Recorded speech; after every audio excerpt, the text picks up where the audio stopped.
Christmas is a really tough time if you're suffering and going through cancer treatment. And that's why the Stockings of Hope campaign is so important. I just want to start off with a quick definition of empathy. Empathy really is about understanding and identifying with the journey that somebody's on. It's about really projecting yourself into the object of your contemplation. So whatever it is that you're thinking about is having that kind of emotional response.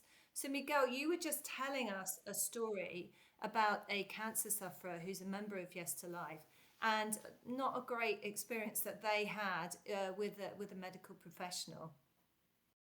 Yeah, yeah, absolutely. One of the things that what he said with what we had the experience with this patient and many others is about the time that doctors have sometimes to deal with them. You know, they have this particular person had the appointment and diagnosis, and she was asking plenty of questions about her own diagnosis, her own journey, and the doctor say, look, I've got 900 other patients to look after. I don't have the time to look after you. So you have to do this and this and this, and that's it. That exactly is what empathy doesn't look like for us. And indeed, we do have empathy for the medical professionals that work with us because they are under such huge time pressures. And I've certainly been on the receiving end of very empathetic consultants, particularly when I had the choice to go on certain types of treatment and I had to make very, very tough decisions. So empathy is absolutely crucial. And Madeleine, you also you've been on the receiving end of very empathetic professionals. Tell us about that. Yeah, actually, just yesterday I had a physician cry alongside me and made the comment of, it's wiping away tears. I'm not being very professional, which me, I've been saying for years, I don't know what professional means anymore. But to me, empathy means that the word path within Yes. empathy, that someone is walking alongside the path with you. You've heard me say my heart sits with yours. That idea of like, I have so many feelings that I would want to comfort you. I don't know how else to do it, but I'm here and you can lean up against me.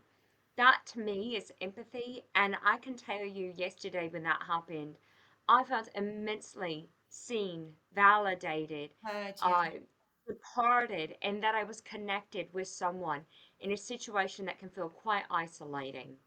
Yeah, it's amazingly powerful to be on the receiving end of empathy. And I think, Miguel, the Yes to Life charity is particularly good at that. I mean, you've just done the Camino, and I think that you're really kind of giving back and showing people that you're empathizing, and you literally were physically going on a journey. What was that like? How was that received? I, it was really well received from our community. I mean, everybody and got what we were going through, and but particularly for me, I felt that I was walking that journey, the journey of life. So whatever you do, 9 days, 10 days, it felt like every day was an emotional journey for me. Waking up in the morning and thinking, I've got another 28 kilometers to walk, and I'm tired and I'm exhausted. It's 6 o'clock. I even have the coffee, but I'm gonna walk and I'm in a good mood, in a bad mood, high, up, down. But you know, that felt like that's life. That's what we all go through, and that was the empathy with my my community at Yes to Life. I thought like, well, they're going through this every day of the the cancer journey. So who am I? So and empathy with my colleagues as well. Walking, get really tired, get really angry. One day, I don't have a coffee, or I don't have water, or I don't have this, And or kind I'm of really tired pushing of waking through. up. Yeah. You know, but that Camino, if you can do it, please, because it changed your life. So, Madeleine, why is empathy so important for an organization like Yes to Life? Looking at our research in neuroscience and neuro leadership, and you talked about having empathy for the medical community and empathy for our patients and really feeling like we're all connected.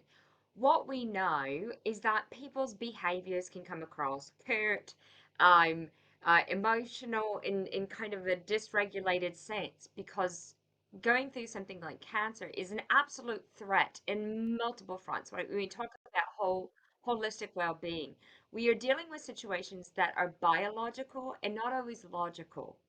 And so empathy reminds us of that, that where we might just be seeing kind of a behavioral outburst, there are things kind of swirling around the individual of uncertainty and fear and threat and all of these things that kind of hijack an individual. So having empathy allows us to really, again, go back to feeling connected, which is so vital in our world that feels very disconnected, but especially true for individuals who are going through an experience that feels so threatening and scary. Yeah. And I think that's why this Stockings of Hope campaign is so important at this time of year, because there are so many threats, financial threats, pressure from family members. Perhaps you've got to see people that you don't really want to see and you're suffering, you're not feeling great. So having that Stockings of Hope with all those different little presents in it. And the NoWorries app is just one of those things. It's a present to be present this time of year. And if you use the app and you value it, then that data goes into our digital dashboard, and your anonymized worries and concerns are there for Miguel to understand and have that kind of granular detail of your journey. So, Miguel, what do you think the benefits are of having a better understanding of what people worry about at this time of year? How's that actually going to help Yes to Life? Uh, Yes to Life will not be possible without the input for all our beneficiaries in many ways, in service that we do, in data that we can get, in understanding their journey. Because this is not Yes to Life telling people what to do, how to do it. This is getting the information that we need from real people and then giving them what they actually ask for, the information, the empowerment. So they, that kind of a insight is so important for us. I always think that as a charity, we don't dictate what other people want. We are here to serve what people need. I love And that's a that. I love massive that. difference. That's brilliant. Okay, well, we've run out of time. Next week, we're going to be talking about aspiration. And I just want to say thank you so much. It was a very interesting journey today. See you next week. Thank you.